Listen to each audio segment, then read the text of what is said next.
27308.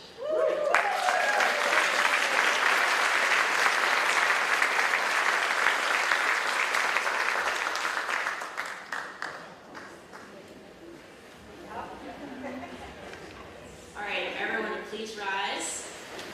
Take a minute, ladies.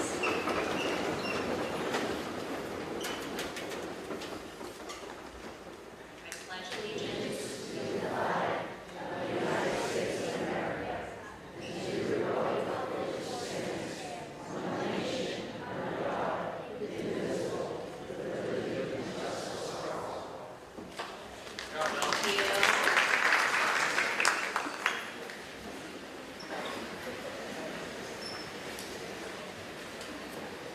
Thank you, ladies. So I'll explain a little bit more about the Q&A process in a minute, but first I hand it over to Congressman Deluzio for some opening remarks. All right, Caroline, thank you. Before our Girl Scouts leave, one more round of applause for them.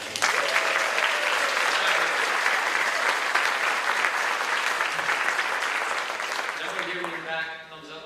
Okay.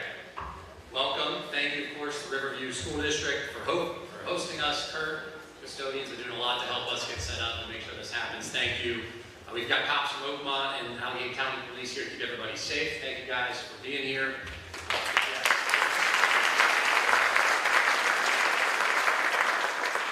My team is all around who, if you don't know them, get to know them. They work hard every day. They're really good public servants. I'm proud of them. And thank you to everyone for coming. This is our democracy. You're all a part of it. We're all a part of it. Thank you for being here. Hopefully you know something about me. I'm Deluzio. I represent us in Congress. I grew up in Thornburg, which no one ever knows where that is, in Allegheny County, tiny borough in the western part of the county. I went to Ingram Elementary. I'm a grad of Canada. I was a senior in high school when the 9/11 attacks happened. I went off to the Naval Academy, became a naval officer. I served at sea, did a tour on the ground in Iraq, and became a lawyer after my time in the military. I was doing voting rights work, election security work. Most recently, before I got the honor to have this job, I was working at Pitt and did some organizing there alongside the steelworkers. My wife and I have 4 young kids. There was a soccer game today. There was a birthday party at the zoo. I could go on and on what they've been up to.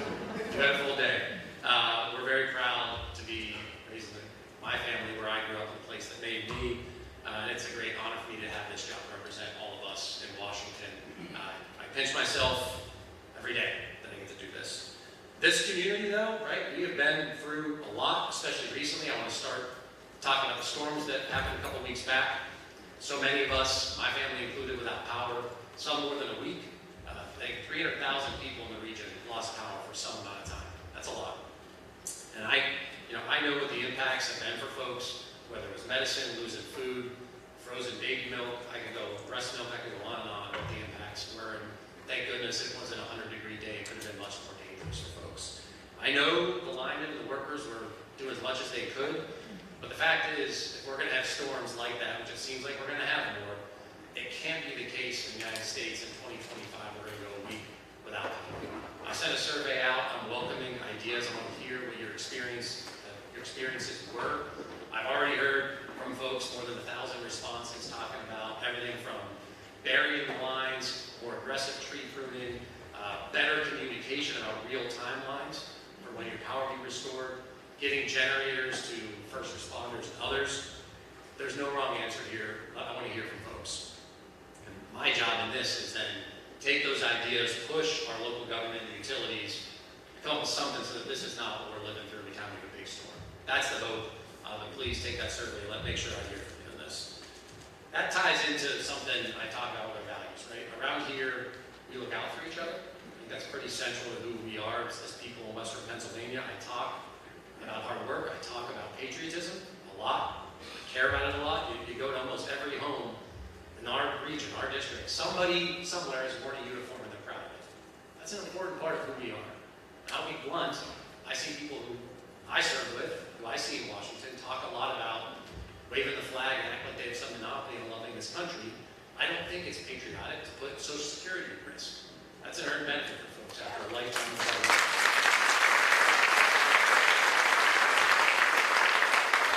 I don't think it's too patriotic to take away and put at risk health care for people, millions of Americans. That's what's happening.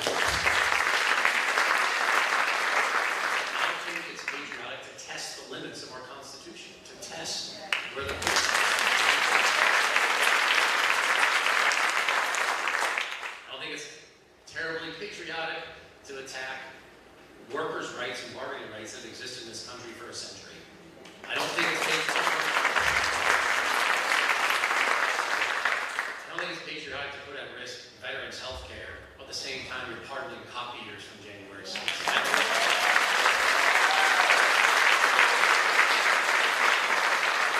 My fellow veterans, I hope, understand this and have heard from me and understand that I'm in the fight for our health care and our benefits is whatever it takes. There already have been reports of stalled clinical trials, including at VA Pittsburgh, that could be a life-saving treatment for someone. I have been demanding answers about this. I have pressed the VA Secretary, including directly questioning this past week. I've heard reports of clinicians and doctors being put in spaces where they can't provide patient confidentiality. I'm talking to people like psychiatrists. That's dangerous stuff. That should not be happening. When I say putting veterans' care at risk, that's what I'm talking about. Those are real actions we're seeing from this administration that I don't like, that my colleagues and I are going to continue to push up on. We're not letting up. And this is happening, let's be clear. I want to get to questions, but this is happening when the Trump administration and their allies in Congress are pushing a tax, big bill that will saddle all of us with trillions of debt, take away health care from people to pay for tax giveaways to corporations and the richest people on planet Earth. I think that's fiscally reckless. And that impact is not hypothetical. We have already seen what the scoring is. Trillions to the deficit that we will pay for. Millions. By some measures, initially 7 and up to 14 million people losing health care. Emergency food programs, cut. We saw the bills debated in the main committees this week, where Republicans were nearly voting on party line, the Democrats in opposition. The one thing happened that I thought was positive in the last day or so, it failed to vote in the Budget Committee. And that was all Democrats and a couple of Republicans.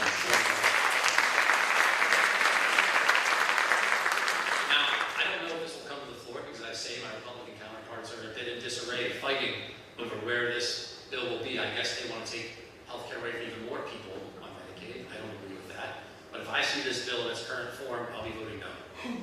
That's an easy vote for me.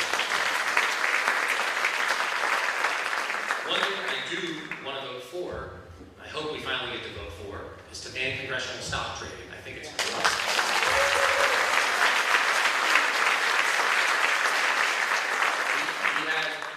Speeches this week with one of my Democratic colleagues from Rhode Island and a very conservative Republican colleague from Texas. That's good. We've got to have a bipartisan deal if we're going to pass this thing. And I think you ask people in this room or anywhere else, Democrat, Republican, do you think members of Congress should get rich trading stock on information we learn in our jobs? The answer is no. They think it's corrupt.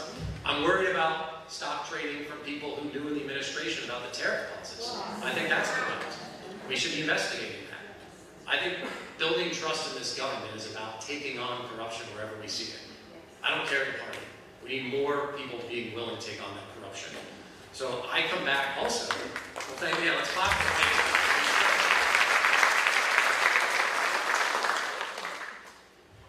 Elon Musk has a lot of role in the Trump administration right now, through Doge and otherwise. My objection is not that the man is rich. I don't care. My objection is that the guy has massive conflicts of interest that I think are corrupt, getting contracts from the government.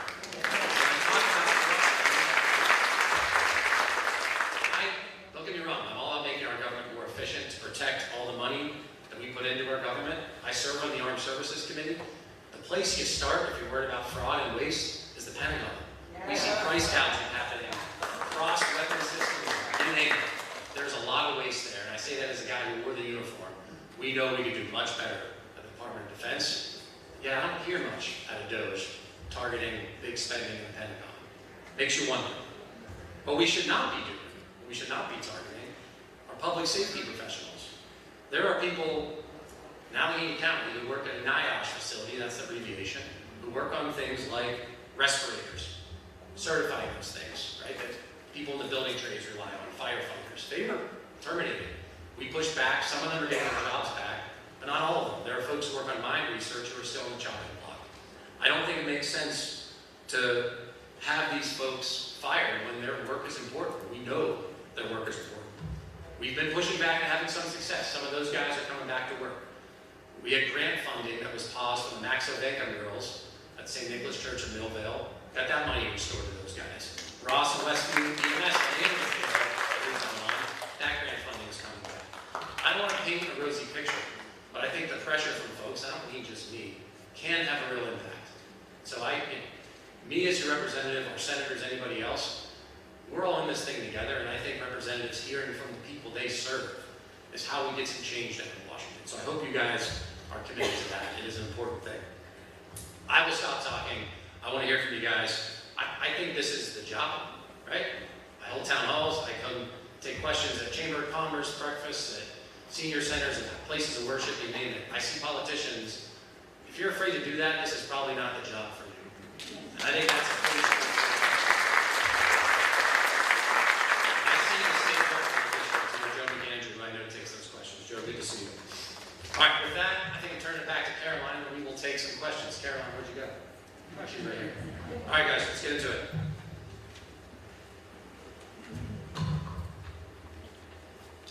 Thank you, Congressman. All right, so before we get started on our Q&A portion, I just want to go over a couple of ground rules. Just to make sure as many of you as possible get to ask a question. So we will be randomly drawing raffle tickets. I have them right here. So we're not screening questions or anything. It's just whoever comes out of this box. I'm going to draw tickets 2 at a time just to move through things a little bit faster. So if you hear your number called, please stand up and come to the end of your row. My colleagues Inej and Kira, you guys can raise your hands, have microphones, and they will come and find you. So the first number I called will ask their question first, and then after that question is answered, we'll move on to the other number. And go ahead and take a seat after you ask your question. If your number does get called, we ask that you stick to our rules as well. So please limit your questions to 30 seconds or less. We do have stopwatches in real time if we need to. And then tell us your name and what township or borough you live in before you ask, just so we know who everyone is. And finally, everyone, please be respectful with kids here. Don't wait to check off. Polite and respectful. Thank you, everybody. All right, with that, I will go ahead and ask our first question. All right, our first number is 667185. And then our second number will be 667193.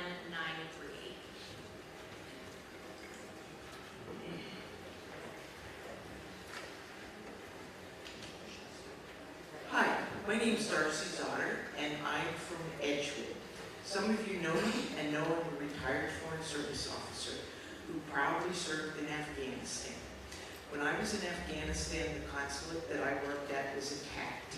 7 Afghans lost their lives just protecting us, U.S. diplomats. At that time, we had a program where we gave out visas to these people who worked for us every day and put their life literally on the line.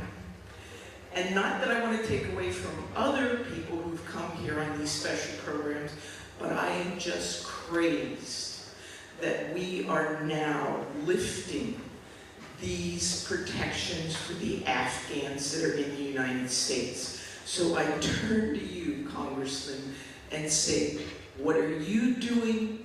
What can we do? I am so upset. Thank you. Thank you.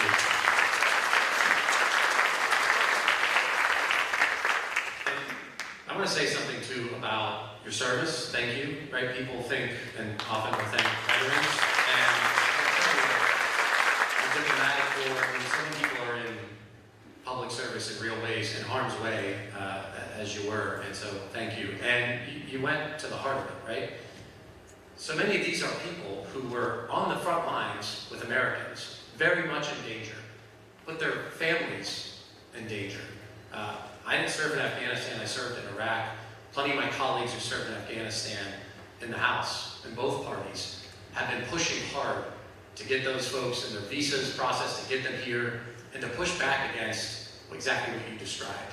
I think it's a betrayal of the bond and the promise we make to someone that if you're going to risk your life with Americans in war, for crying out loud, We're going to help you when you're in danger, when you fear for your life from the Taliban. And as you know, we have Afghan refugees in this region, as we do from Ukraine and other places. These are people fleeing violence and war they didn't ask for. And I've been pushing before the Trump administration to try to get that program formalized under law, to get those folks expedited and vetted to come to this country with their families. I think it's a stain, a real one, on our country's bond. Not just that didn't happen then, but now you're seeing the efforts of the Trump administration to eliminate the program and eliminate those protections for people. And so I will continue to push that that doesn't happen. And again, many may not know this. We have people from those programs, from places like Afghanistan and Ukraine, in this district, in this region, living here, trying to contribute to American society. So this is not some far-flung thing. These are people in this region. Thank you.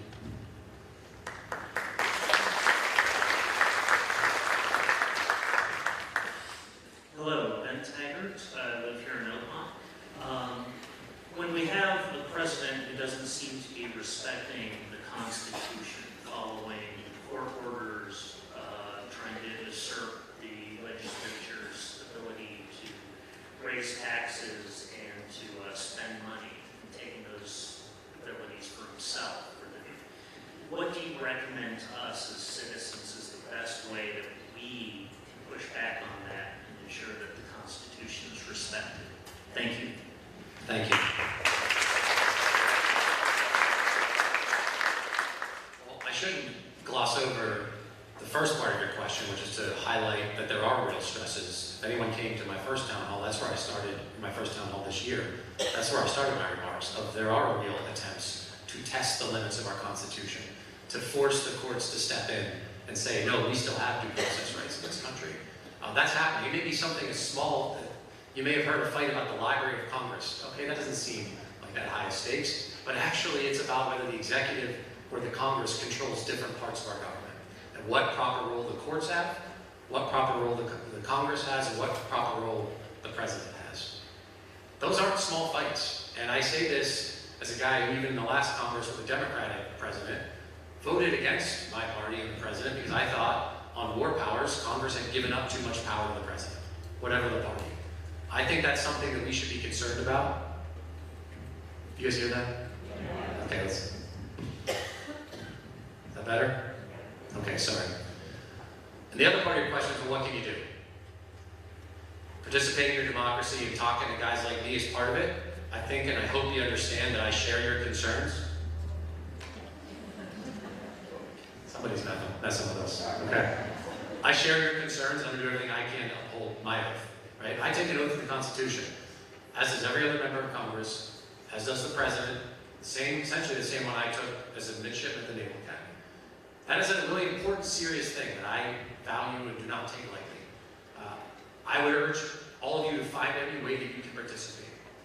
And that is, there could be the whole litany of finding candidates, and I'm not up here as a candidate, I'm here in my government job, I'm not going to talk about campaigning, I can't. Making your voice heard. Making sure other representatives hear from you is part of this. I care, and my team knows that we want to hear from my constituents. We have too many calls coming in, we're going to call you back. I get a report of the calls, the emails, the website submissions. It matters to me what my constituents are saying. I don't speak for any other politician, but it should matter for them too.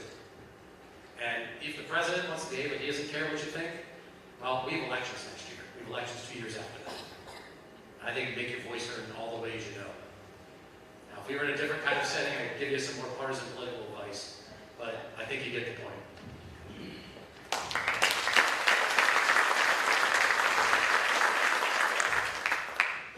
All right, the next two questions. First, we have 667199.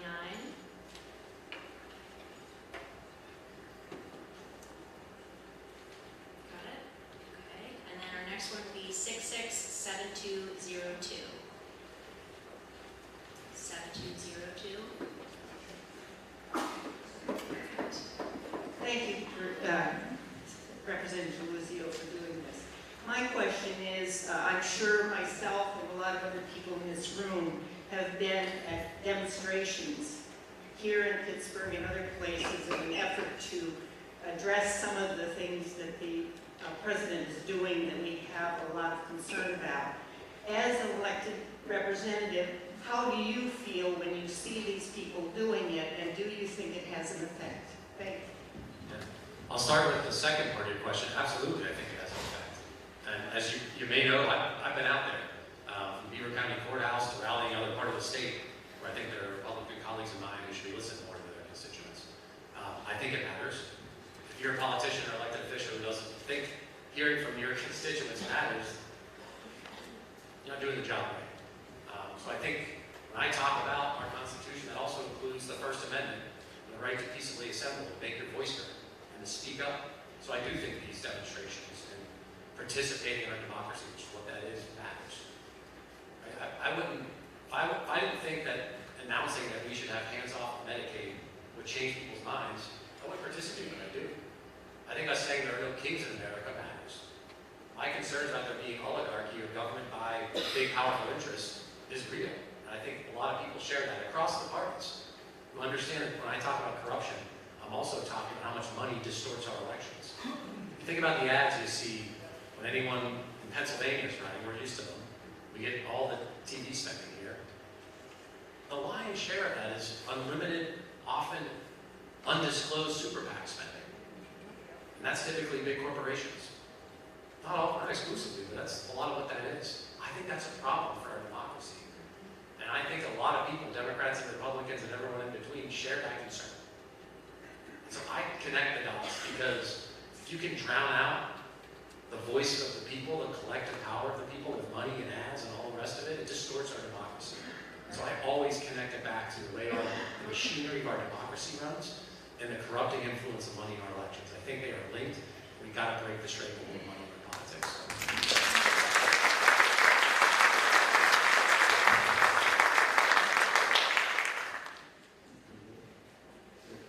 Hi, Chris. My name is Jim Mitnick. I'm from Indiana Township, and we've met many times. I have spent and written dozens of letters to Republicans trying to get their attention to issues that are important to us in Western PA and across the country.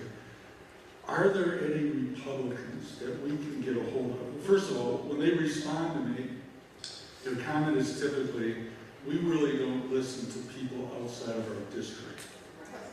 All right, which is really sad, because I thought they were representing all of us. Are there Republicans that you know that we can work with to see if we get them across to our way of thinking so we can, deal with these issues with our current administration? Jim, thank you. And look, we also have two senators, one's a Democrat, one's a Republican. They represent everybody in Pennsylvania. So even if you're not talking about just members of Congress, we have senators who represent all of us who should hear from us too. And I will say, look, I'm not someone who doesn't believe that bipartisanship can work. I think it has its role and its place, and I try where I can to work with my Republican counterparts. I introduced a bill this week about putting more competition into the Defense Department, back to that spending and waste and fraud, where we have Senate and House Democrats, Republicans on this bill. Everyone from Elizabeth Warren to some conservative Republicans. We should be able to find places to do that. I have some minor optimism that some of my Republican counterparts are being a little nervous now, because they've heard from folks about cutting Medicaid and taking health care away from people. Right? I want them to change their mind. I'm not looking to have a fight just to have a fight. I want to protect health care for people. And I hope that they will see that this is bad policy, and that taking away health care from people to pay for tax giveaways for corporations and rich people is bad policy and bad politics. They're going to saddle all of us with something like $3 or $4 trillion of debt over the next 10 years if this bill passes. And so they should change their mind. Now, if we don't have discourse, if we're not talking about it, if you send me down there and you don't expect I'm going to go try to change their mind, I don't think we're doing the job right. So you should expect that I'm trying to change their mind, that I have those relationships. I serve in this one of the caucuses I'm in. It's called the Four Country Caucus. It's veterans of both parties. We don't agree on everything, believe me. But we can find some common ground now and again. My rail safety fight has been a bill that I've always kept bipartisan. I think it was the only bill that Joe Biden and Donald Trump agreed about, which is crazy to think about, but they did. Right? So you got to find some places where you can cut through it. The other reality of this is, most most things that go through the Senate have to get through a filibuster, which means 60 votes. So unless you got a massive majority, you got to get both parties, or at least some number of votes from both parties, to pass something. So I'm not all doom and gloom, but at the moment, they have been proceeding down this path on this health care tax bill that I think is foolish, and I hope they're hearing from folks. I hope they change their mind.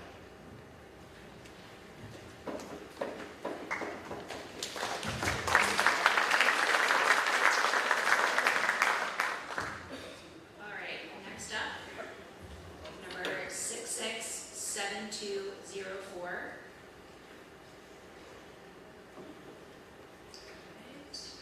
And then after that, 667190.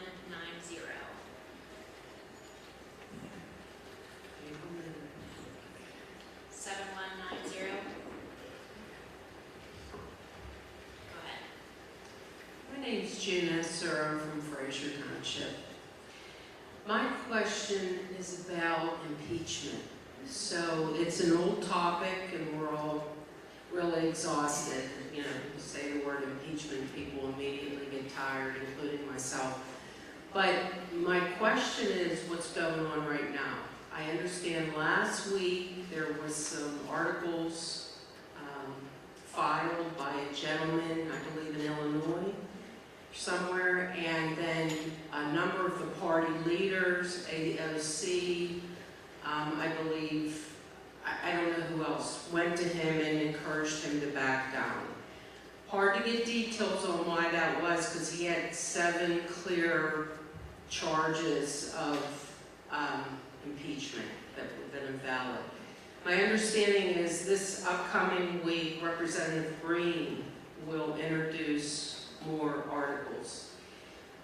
As a lifelong yellow dog Democrat who's quite active, it's confusing, even though I try to go to multiple sources to find out what exactly is the posture of the Democratic Party and what can we do as constituents.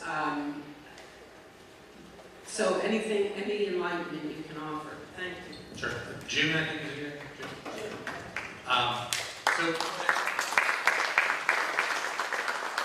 Some background I'll try to fill in if folks didn't know as much about what June was asking.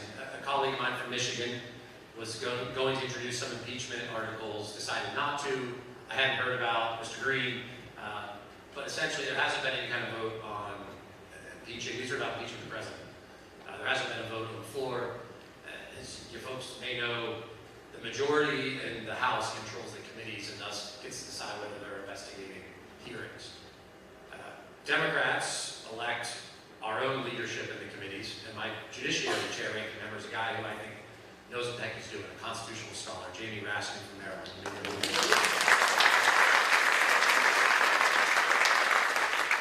And so your question gets to, well, what are Democrats doing? And let me start with, right, the power to impeach a federal official and remove them from office is a serious one. It's not one I take lightly. Certainly when you're talking about the President of the United States, it doesn't get much more serious than that in my book. Jamie Raskin, who's a guy, again, who knows the Constitution, who prosecuted the case in the first Trump administration around impeachment, I think is an important voice leading in my Democratic caucus. And I think what I would say is he is doing a good job of leading us. And if there is a case to be made, I think he will make it. I think part of this is having the power of subpoena investigation hearings that until there is a Democratic majority, Republicans aren't playing along with. And so if he is the chairman, if Democrats control the House, Jamie Raskin will be the chairman of the Judiciary Committee. And I would have great confidence in his investigative work, his ability to put together a case, make sure the American people understand that case and take the facts where they are. That hasn't happened yet. I don't want to prejudge where any of this lands. But I think for anyone who's followed Mr. Raskin understands he's a guy who knows how to put together a case and is a straight shooter on where the Constitution is.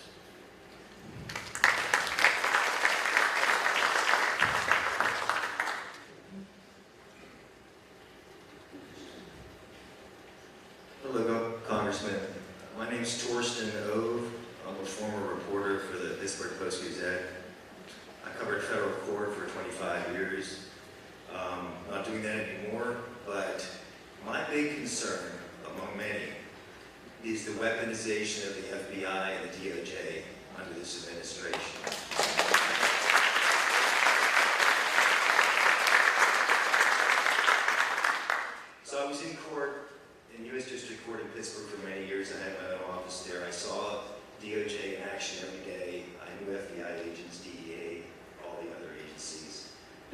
see corruption of any kind in all those years. But now I see a judge in Wisconsin being arrested. I see this administration pushing the boundaries. I see people like Pam Bondi, who has no business being in that position, running DOJ. I'm really worried about where this is going to end up. And I'd like to know what you can do about that as a congressman. Thank you. Thank you.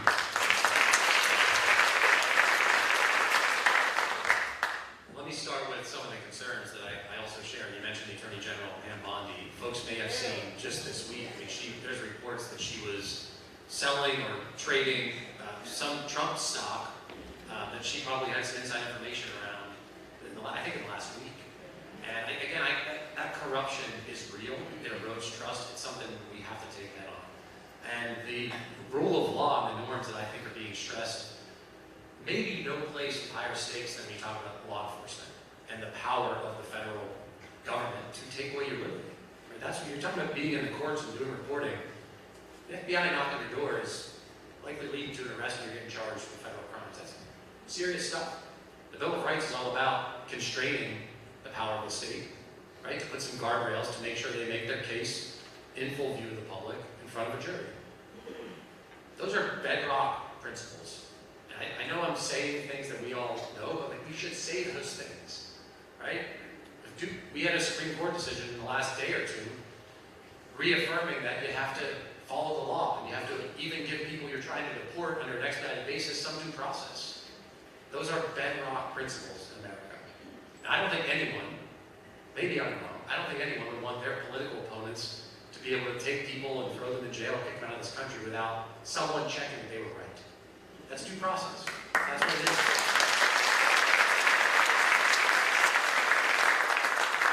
What can I or anyone else do?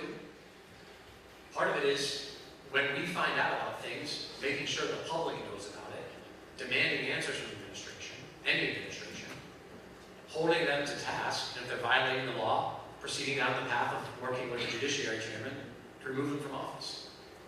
People violate their oaths, they don't stay in their oaths. I don't care what party. Again, I don't prejudge any facts, but those are the tools that Congress has at our disposal.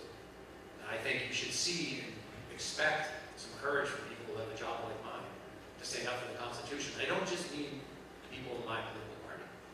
Right? I come back to that caucus argument of Democrats and Republicans. Those are all people who raise their right hand to take an oath, and many of them risk their life for this country. I would expect they would uphold their oaths too and be clear about any stress to our Constitution. So we need some courage across the parties in this.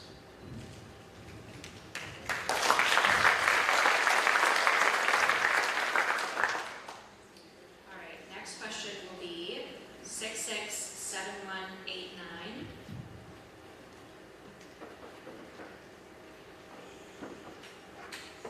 And then after that, 667195. Hi, Congressman. My name is Sandy Fox. I'm from Churchill. I'm a psychiatric social worker.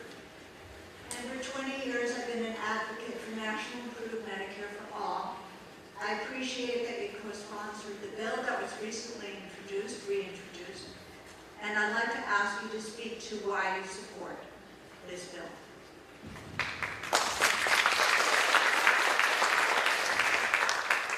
I'll start with a basic idea that in the richest country in the history of planet Earth, people should be able to go to the doctor when they're sick. Pretty basic.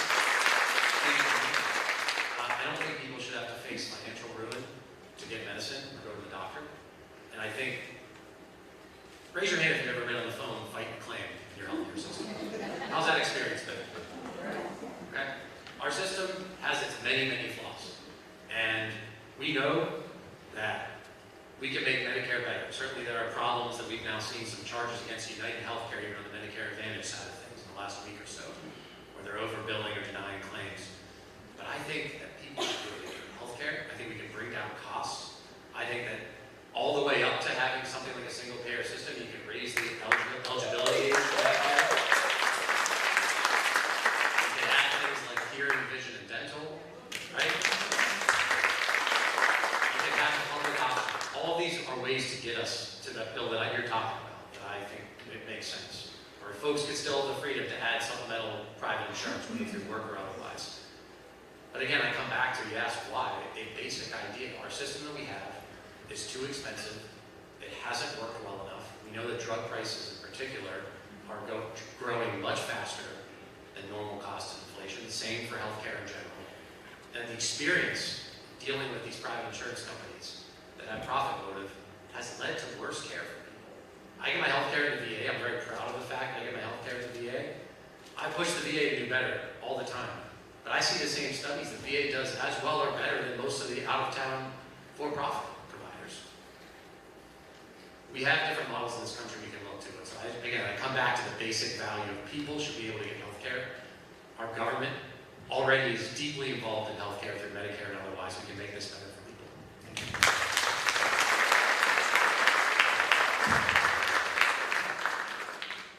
Hi, my name is Vanessa Lynch. I work with an organization called Moms Clean Air Force, and I live in Indiana Township. 2 weeks ago, severe storms hit our area, damaging homes, knocking over trees, and ripping down power lines, leading to some families being without power for over a week. We know extreme storms are becoming more severe and frequent. I'm wondering what you're doing to help us increase resilience and address climate change. Thank you, Vanessa. Raise your hand if you lost power in the storms. Right, raise my hand too. Listen, on the one hand, storms happen, and as I said in the introduction of this seems to be more frequent, right? I don't need to speculate about how often it's happening. I think we just kind of know this is something we're seeing and dealing with more. And part of why I sent this survey out and why I want to hear from folks, I think that we got to push the utilities and our local governments to do better. I don't think people want to accept that in 2025 in this country, that a storm like that happens, we're going to expect to be out without power for a week, and that you're not going to get an accurate even estimate of when you get power back. And again, I say, if you're in the dead of summer, the heat, my goodness, we could have had a lot of death and suffering. And I know people lost medicine and food and a heck of a lot else in all of this. And so what am I going to do? I'm trying to push, number one, I want answers from people. Tell me what happened, or ideas from people, excuse me. Tell me what happened. That arms me up to go and try and corral our regional leadership, from my colleague Joe McAndrew and others who serve in Harrisburg, to the utilities and our local governments. What can we do differently? And again, I've already seen ideas about burying the power lines, more aggressive tree pruning and tree maintenance. I heard reports of even some police departments on having backup generators. If we're going to have storms that happen like this, and it's a longer-term solution to shore up our infrastructure, in the meantime, we got to make sure that we have core public services up and running. The VA, that's my understanding, was also running on a generator with reduced power for this. There were power challenges at healthcare providers. I don't think most of us want to accept that. Maybe I'm wrong. Do we want to accept that? No. I don't think so. And again, this is not, the Congress is not going to fix all of this, but you know what? Part of my job is trying to lead regionally and push us to solutions, to push companies like Duquesne Lake to do better, to work with my colleagues who serve in Harrisburg and our local government to find answers for our region. So I take this very seriously. I think we have to do better as a region. And again, we all lived through this. It was pretty miserable, and it could have been much worse. And that should be a wake-up call for all of us.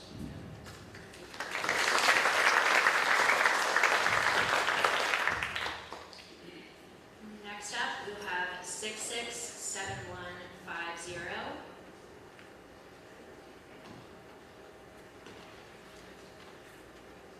That one. And then after that, 667134.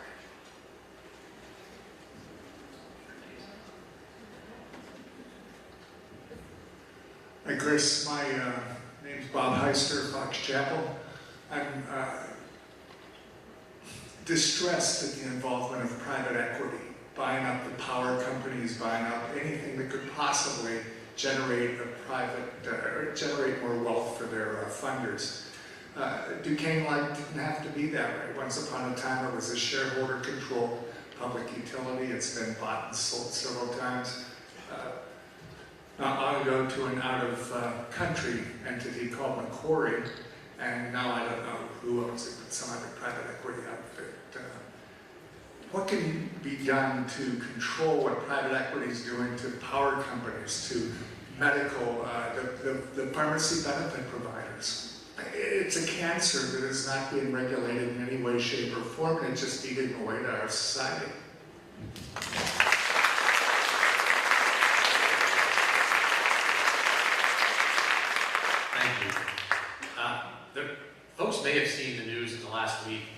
Zero is targeting exactly this problem on the healthcare side with private equity ownership. And you might be thinking, well, so what?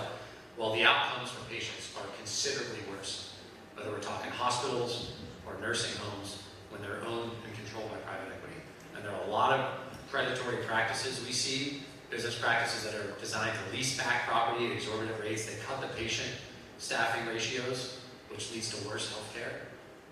The evidence is really clear that it is a dangerous thing to have private equity, for-profit ownership in the healthcare space in particular. They've also buying up vegetables, all kinds of things. So I'm very concerned about this. I support what the governor's trying to do here in Pennsylvania, and will be with him if he needs support down in Washington. You also mentioned pharmacy benefit managers, or PBMs. Who knows what those are? Yeah, these are essentially the corporate middlemen that are between you, your medicine, and your pharmacy. And sometimes they are all part of the same corporation or a family of corporations that has healthcare providers, pharmacies, maybe brick and mortar and mail order, insurers, and then the middleman PBM business. And they are responsible for driving pharmacies out of business, for jacking up the cost of prescription drugs. I had a group of colleagues and I launched an anti-monopoly caucus in the last month or so, and kind of crossed the ideological spectrum. But we all brought some folks from home to share a story about how monopoly power is hurting American capitalism, it's hurting American workers, it's hurting consumer and small business. I had a father-son duo who run a pharmacy in Aspenwall. Come with me. Town Drugs. There's some Aspenwall folks. There you go. You know what they talked about? These are independent small business owners. They talked about how PBMs are making it so much harder for them to stay in business, how many pharmacies are closing across Pennsylvania. It's a lot.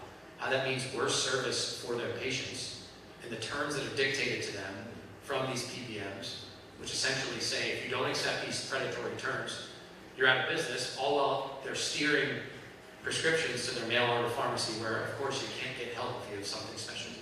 If you need the service of the counter, if you need delivery in your neighborhood. That's bad for small business, that's bad for competition, it's bad for patients. And it's playing out in the same kind of ways that private equity is playing out across our economy. And by the way, sorry, now I'm going on PBMs. There was almost going to be PBM reform at the very end of last year, at the end of the last Congress. And it was going to be bipartisan, it was in the spending bill that was likely going to pass. Elon Musk popped up and voiced his strong objection. Wouldn't you know it, my counterparts in the Republican Party folded, and that didn't happen. This is hurting business, it's hurting patients, it's hurting all of us. So we've got to be clear about it. I hope this anti-monopoly effort that I'm a part of can be part of us fighting back. Because again, I think fighting against monopoly power is fundamentally American. We believe in competition in this country of ours. Thank you.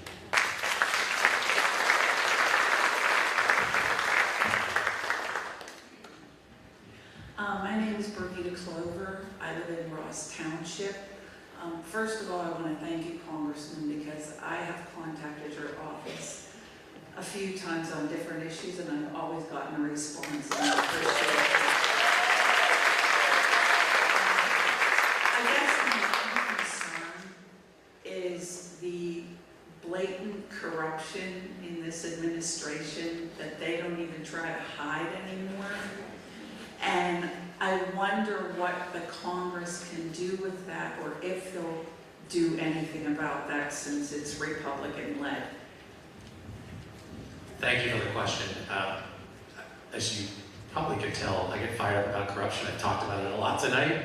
It's a real problem. And look, I think our system is based on this idea that we can govern ourselves. That's what fundamentally what American democracy is. And the corruption, whether it's members of Congress, trade stock, or what you're talking about, the administration, all erodes our trust in our system. And when you don't trust our democracy, I think it sets the stage for people to try to test it, try to seize more power, move toward authoritarianism. And so fighting corruption is not just some hypothetical fight in the abstract. It's one that we have to win. And I'm not to answer the question what my Republican counterparts will do with this administration. I would think that they would have enough respect for our rule of law to call out corruption no matter who's doing it. I'm going to keep encouraging them to do that with me. The congressional stock trading ban is a good example where there's finally a little more momentum. Maybe we will pass it. Even Donald Trump has said he'll sign it if we pass it. We'll see. I'll believe it when I see it. I hope he does. But look, I wish that this weren't so partisan. I would think that most members of Congress, if they saw someone enriching themselves because they knew a tariff pause was coming and they got rich on it, would be ready to call for their firing, would be ready to call for investigations as I have. I need a couple Republicans to join us with that, or for there to be a different majority in the House and we can do some real investigations. Yeah. But until then, I hope they can come around with us. Before I keep going back, I gotta drink water when I lose my voice.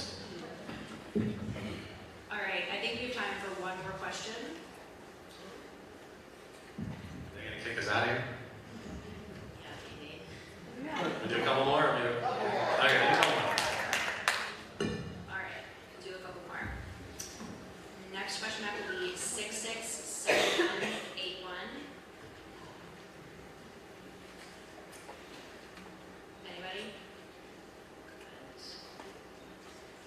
Then after that will be 667136.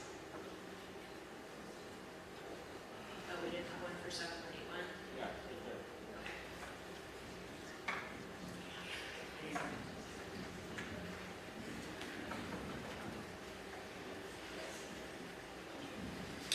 Okay. Well, thank you for coming here. My name is Linda Rankin, and I'm from Penn Hills.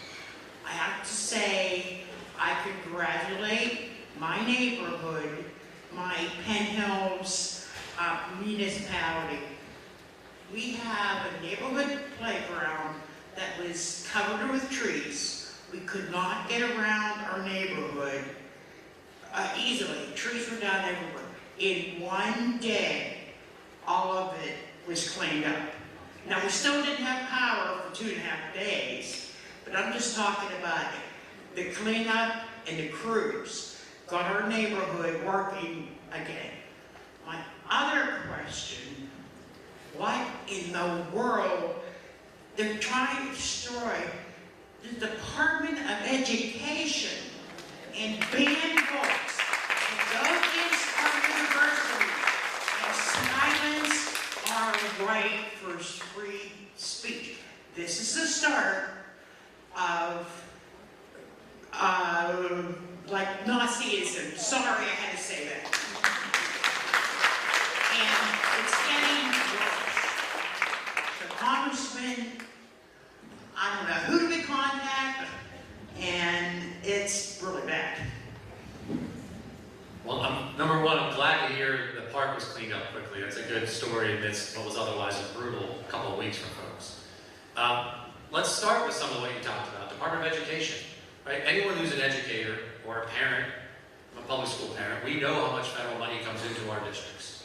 How important that is for kids with disabilities. For some of the worst funded schools in our region, what it would mean to see that federal money go away? It'd be disastrous. Disastrous. I can say that and I get it, but the numbers are real. Federal money, especially for kids with disabilities. And that's not funded enough. Right? The thing that we should be doing is fully funding the federal government share to support kids with disabilities. That doesn't even happen. And you mentioned book bans. I got to tell you, so one of the things that I get to do, which I think is a great honor because of my service in the House, I was appointed to serve on the board of the Naval Academy where I graduated. I'm very proud of that. Do you know what they're doing at the Naval? They have directed the removal of books from the library. And let me be clear, folks who may not know much about the Naval Academy. It is where midshipmen, so they are our future Navy Marine Corps officers. It is tough. They're training to lead Marines and sailors in harm's way. Believe me, it's tough. They're also being educated, right? They graduate with a bachelor's degree. It's an academic institution. And if you're going to trust a 21 and 22-year-old second lieutenant or ensign to, God forbid, go lead Marines and sailors in combat, you can trust them to read a book. I don't think that's a crazy idea.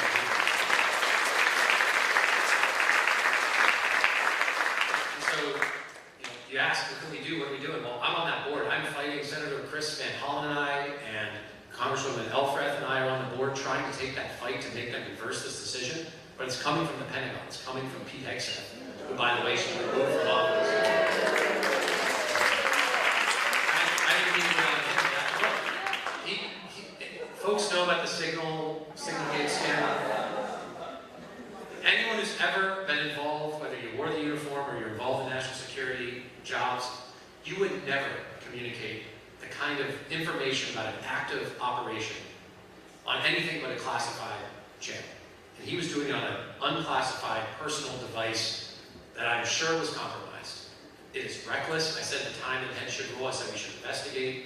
If they don't fire these folks, we should proceed down the path of removing them from office because it's that reckless and dangerous. That's what I think we should do.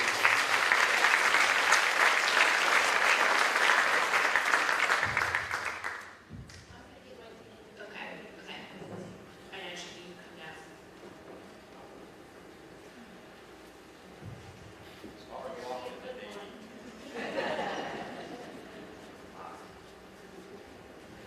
I'm known for long speeches. Okay?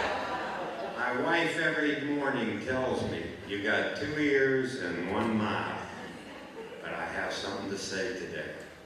First of all, thanks for coming, Chris. And over and above all, this gives me hope. Thank you all for coming today.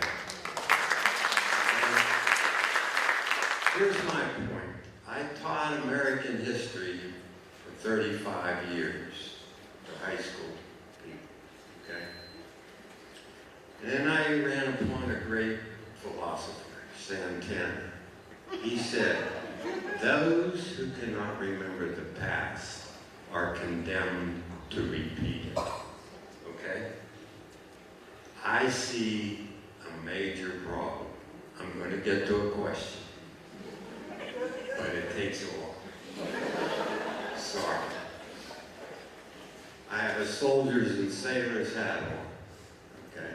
I worked there for 24 years. I'm on RCAC, Senior Citizen Center. I'm the vice chair of the Democratic Party of Oakmont, and I'm a very proud person. We've done a lot. Thanks, girls. Mainly women who have been forgotten. Here's the point. When I taught American history, particularly the Second World War, okay, I saw the rise and fall of the Third Reich. And you knew who led the Third Reich. And you also know, if you don't know, what his vice president called him. I won't repeat that right now, but you figured it out, I'm sure. And then the word I haven't heard from the media, which really disturbs me, is the word totalitarian, which is, by the way, total government. And there are 10 points. Once you reach that, you have the model, which was the Third Reich. And you know what? He's after public television, NPR. He's going to sue CBS because somebody said they didn't like him. That's one. You know what station we'll have in the end? You all know, right? Okay? He said he's not going to end. He wants to have the third term. I don't have to keep going, but I know all 10 points, and I'm worried, okay? But because I watch Rachel Maddow, and I would love to talk to her, you know what I'd say? We better have a plane ready to go at any moment. Because she took his cabinet apart one by one.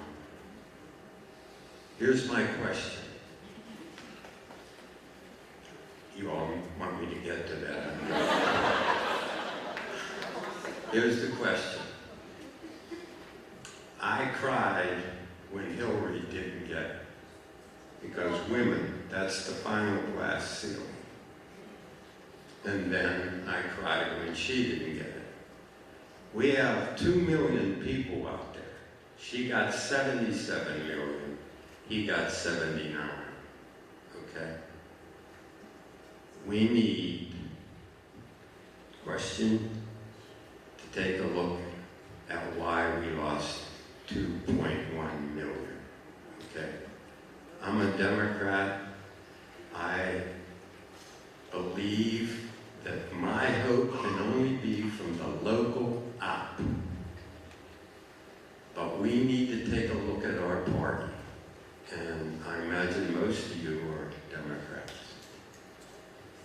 And we always say we're from a big tent.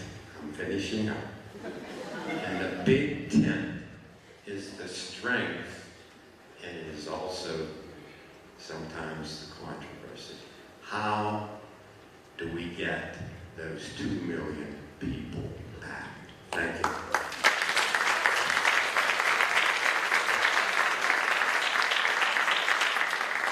Well, let me start with, I have optimism about this country, I have optimism about where the American people are.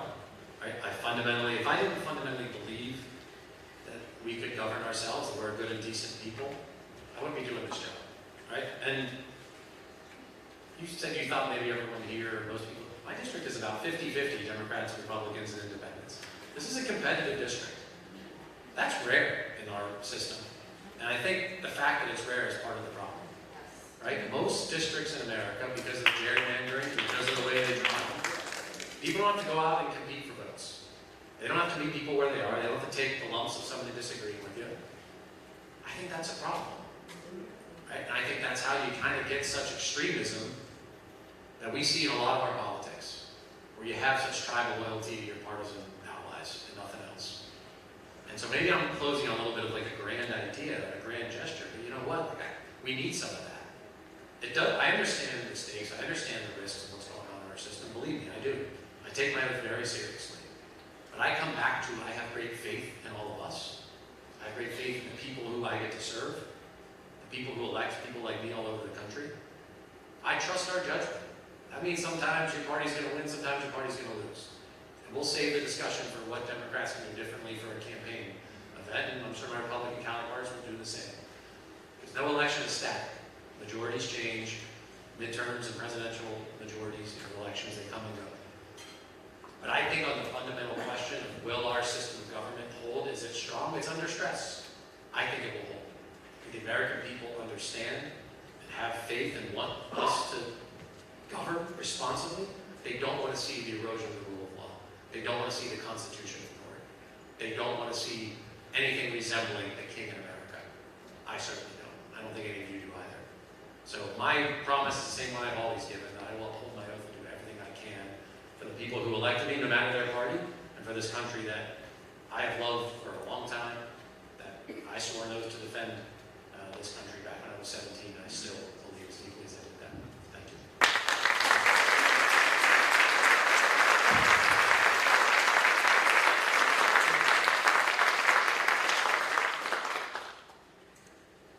All right, we've got time for one last question.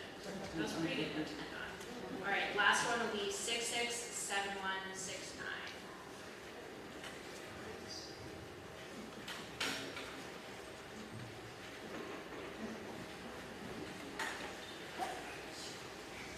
Hi, I'm Julie Kinsack. I'm from Carnegie, and I actually work in a child care center in Vernon, so neighborhoods that I love. My question is, do you or the party, maybe this is a political question you can't answer, but do you see someone down the pike that would be a truly viable presidential candidate for 2028?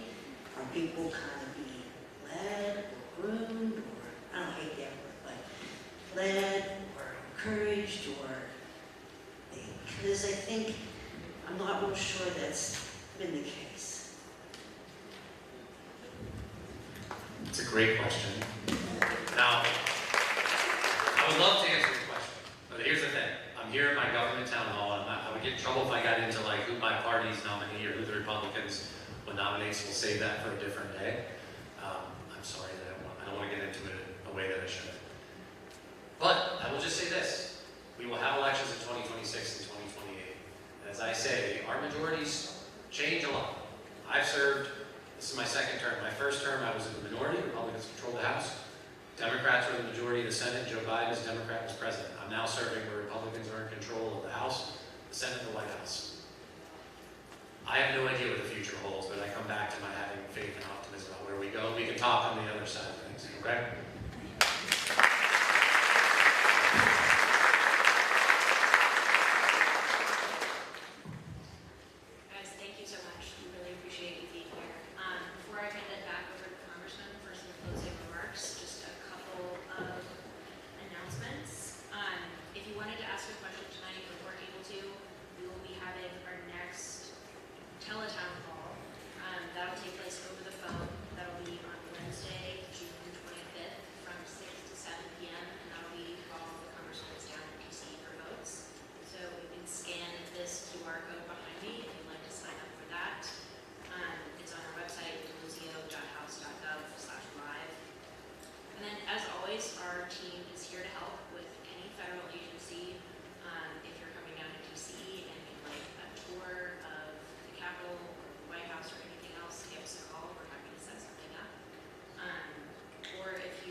Caroline, thank you. And yeah, my team is around. They all have name tags on, I think, except for Caroline, who you just heard from a lot. They are here to help with any federal agency issues you have. Do not be shy about that. That is a core part of the job. I'm very proud of the work they do to return federal money back to folks through things like IRS, VA, Medicare, you name it, a federal agency issue, we can hopefully help with the passports. I go on and on. So don't be shy about asking us for help. If you got a question, they're all circulating. Please go ask them. I'll just close again with a thank you. It's a great honor to get to do this job. I hope others who are in positions like me feel the same way about this job. And I said a version of this throughout. I believed when I was in the Navy, when I was serving at sea in Iraq, I believed that America was worth our efforts, that it was worth fighting for. I still believe that just as deeply as I did then, and I suspect I'm not alone in that. So thank you guys.